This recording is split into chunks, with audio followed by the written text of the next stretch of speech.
hello. Hi, everyone. Welcome back to another great edition of Cinema Sitdown. I'm so happy to be here. My name is Paris. I'm the host today, once again. And today we watched the movie Mid-90s. It's a 2018 film produced by A24 and directed by none other than Jonah Hill. So I'm really excited to talk about it, but first, before we get too far into it, let me introduce my guest here. And why not? To my right here. Hey guys, I'm Cassidy. Cassidy's here. I'm back. And to my left. I'm Benjamin Avery. Benjamin Avery. I'm Bryan. And Bryan. So it's going to be a grand old time. This is a film that I enjoy quite a bit, and we're going to get right into it right after this.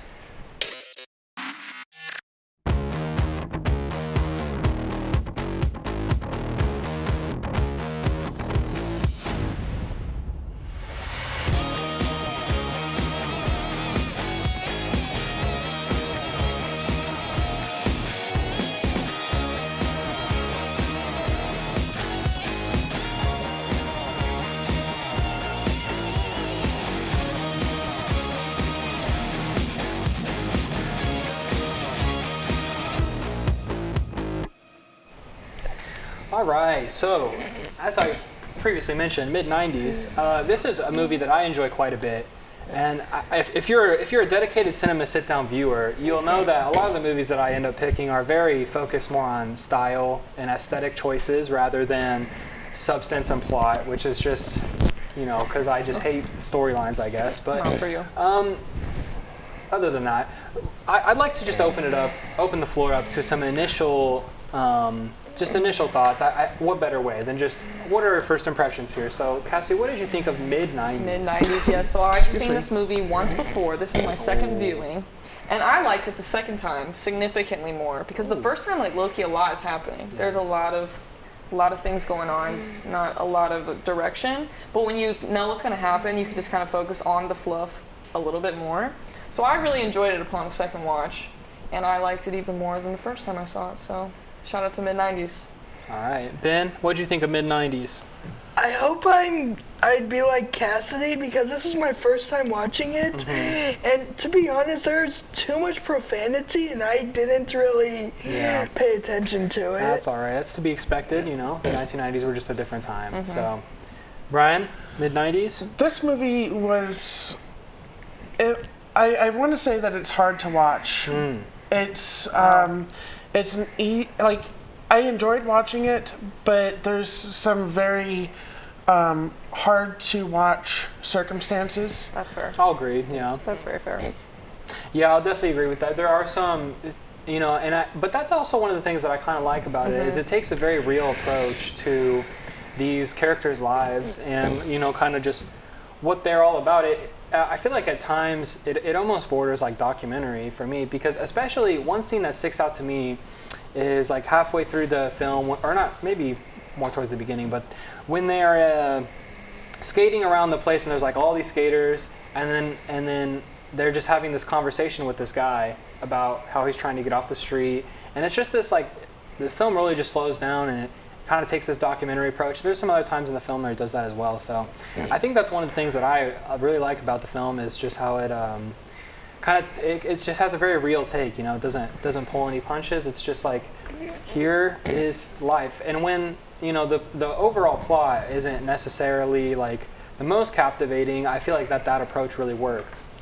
That's another reason why I like this movie is because it's very realistic. Yeah. And in movies, they always have like a perfect little ending, but like humans make mistakes. They do things they're not supposed to. They drink and drive. They drink and drive. Don't do that. We do not support here at Cinema Sit Down. Don't do that. But sometimes, things happen. They're in high school. They're young.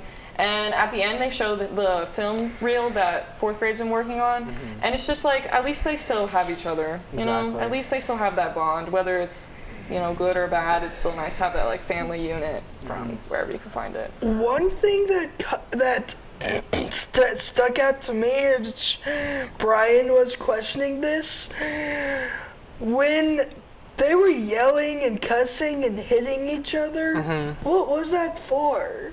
There's a few points in the movie where that happened. So I think what I was getting at is where his older brother, what was his name? I'm really sorry. I don't even remember. I just looked up their names. I forget. The older brother is just his older brother. Older brother is chasing Sunburn all through the house, and Oh yeah. he like catches Sunburn, and then like Sunburn starts punching, and he starts punching Sunburn, and it's just it's really hardcore. And then he just all of a sudden he just starts screaming, and I couldn't understand why older brother, with whatever his name is like just screaming at the top of his lungs with his face buried in a shirt, and I couldn't understand why that was happening. You know, did Sunburn hit him somewhere, or what was? No, I think it's more of like a mental thing there, like probably some kind of commentary on mental health. I feel like his character, the older brother's character, I feel like he kind of we see throughout how the film how he's always putting on this attitude when he's at home with his brother of like, you know, being this dominating force and like always putting his little brother down. But then when he's out in the real world, like when he had this interaction with some of the other characters and FS. yeah, and then he's kind of timid. He doesn't really know what to do. So I feel like he probably has some sort of trauma, and it was just like he's clearly very traumatized. I think one of the things that is important to note is that Sunburn suffered from a lot of abuse from his older brother. There was like hardcore fights, punching, you know, the whole 9 yards, and I think that's one of the reasons why Sunburn got involved with the gang in the first place. They're not a gang. They're not a gang. Well, okay. He has no father figure. His brother is like angry, so he's just beating the shit out of him. He has it tough. And these people on the street, you know, they take him in and they essentially become his family.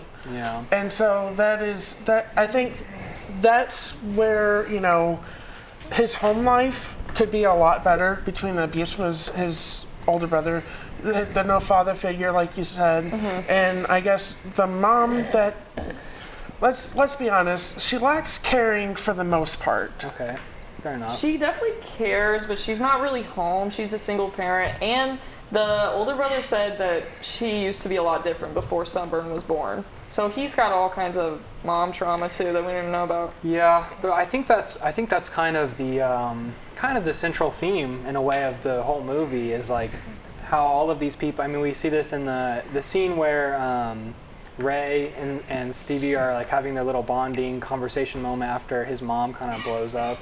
And he kind of just talks about how everybody is dealing with their own thing. Like all of the kind of characters that are part of their little skate crew all have, you know, these either abuse or like, you know, they come from poverty or they're in bad situations in their life, but they all kind of come together and form this kind of commonality and this kind of, like you said, like this family just around something that they're all passionate about, which is skateboarding.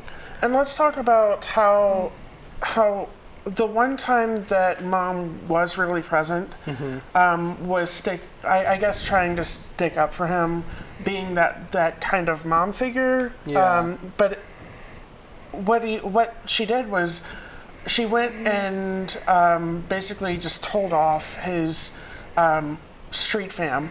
Yeah. And then, you know, that really set Sunburn off. Yeah. In the car, and Sunburn's just like hardcore screaming at her. You ever seen TikToks of that? I have. People use that sound. I've heard that audio, but the thing is, I know where it's from. Yeah. I knew the OG. Yeah, origin. he was definitely screaming. He was definitely mad. Yeah, I mean, his mom like meant well, you know, but when you're Sure. like 13, you don't really care what your mom has to say. If she's like telling you can't do something, that's just gonna piss you off. Well, and that's the only time that she was really there. Well, I'll defend her. They did say, it's just a little line, but she was like, oh, it's movie Saturday, it's Blockbuster, like we're going to watch movies today. And then he's like, oh, I'm skating today. And then she's like, you don't talk to me anymore. So, I mean, but he's like getting older. When you're 13, when you're going to middle school, you kind of just like, Yeah. I want to hang out with my parents, that's weird. Yeah, this might be a little pushing it, but when I was 13, I was more into girls. Oh, okay. When you were 13 then? Yeah, That's pretty normal. yeah, that's normal to be into That happened girls. to him too, so. Yeah.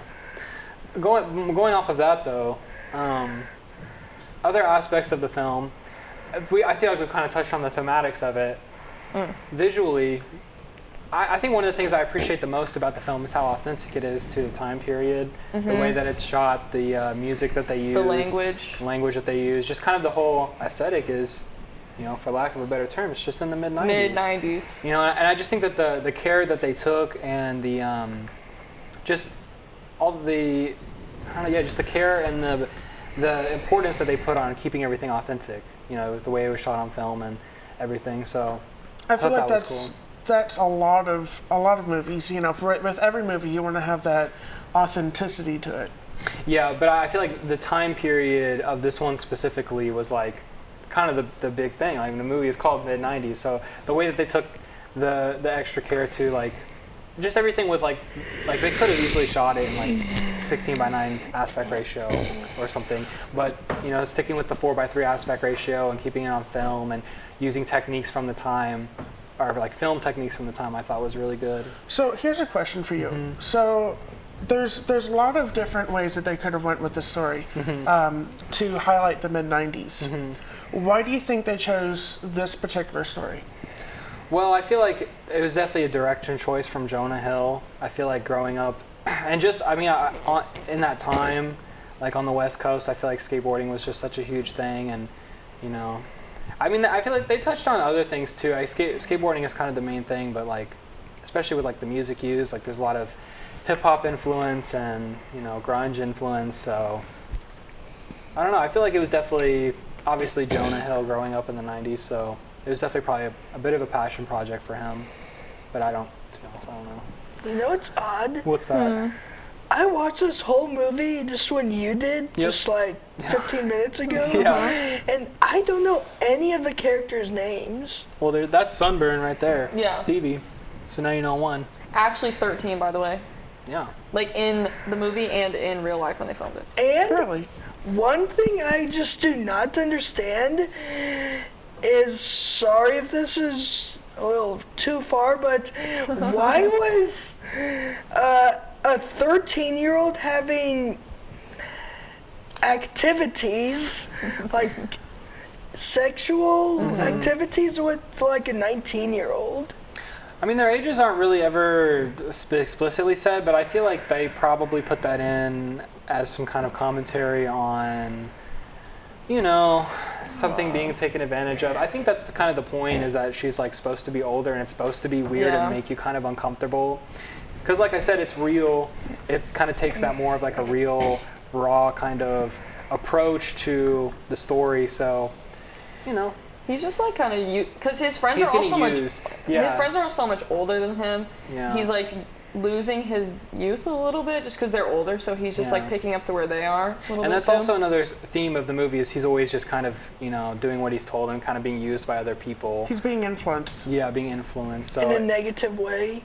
Well, both positive and negative. Yeah. How is it positive? Well, you know, he finds a passion in skateboarding and he makes some friends. He's not alone. Doesn't always make the best decisions, but yeah, but I would not want to be friends with people that cuss all the time. Yeah. That's fair, but you know, I feel like that's a personal choice, though. Yeah, everyone has their own different friends, you know. I wouldn't say that you would have the same kinds of, I guess, ambitions as this 13-year-old kid. Yeah.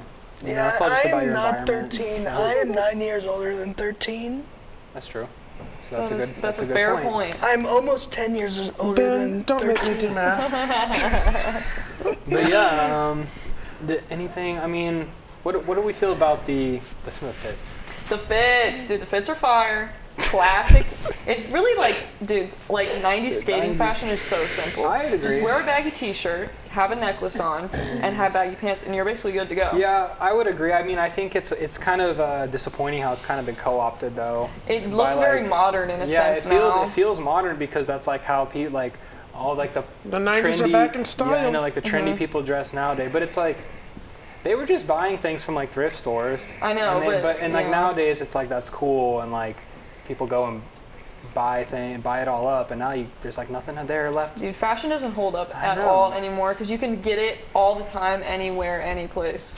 Yeah, so it's unfortunate, but it still goes. But I think aesthetically, I mean, I appreciate the fashion decisions. You know, I think, but a lot of it was just thrifted, but I think a lot of the style of like oversized clothing and a lot of the graphics and graphic design that they had back in the day was pretty cool. Hey, Cassidy, remember when you said just like 30 seconds ago how if you want to have a style, you can just get something from like the thrift store or something like that?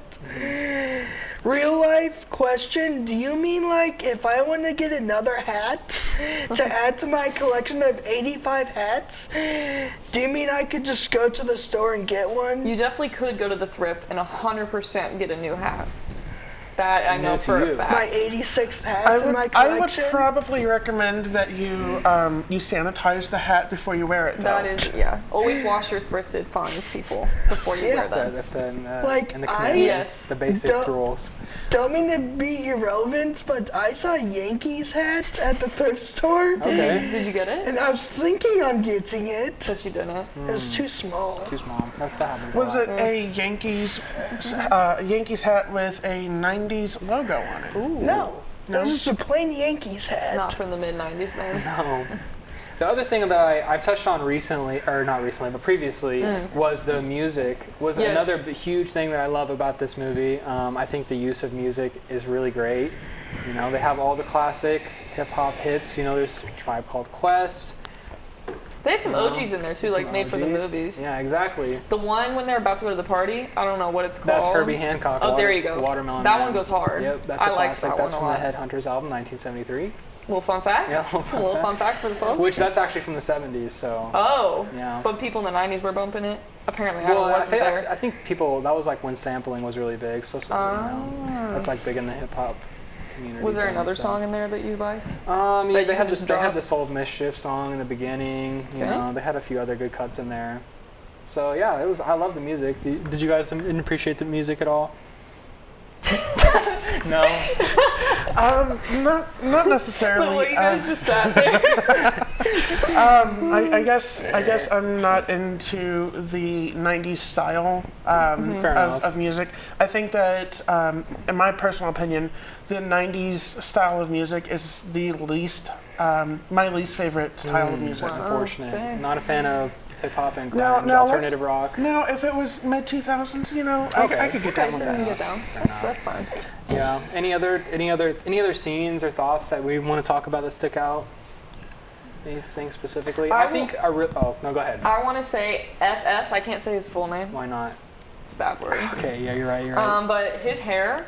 It's pretty good. And I heard the girls talking about it too. Yeah, And I literally was like, damn, his hair is like so fire. And then Yeah, they it said is. that. So I just want to, because that would be a lot of upkeep too. It's blonde too, so he's got to be He bleaching definitely it. didn't upkeep it though. No, but it was upkept in the movie, like to the degree. Look at they all had fire What hair. what was the celebrity they that he was called? I don't even remember. The officer called him that.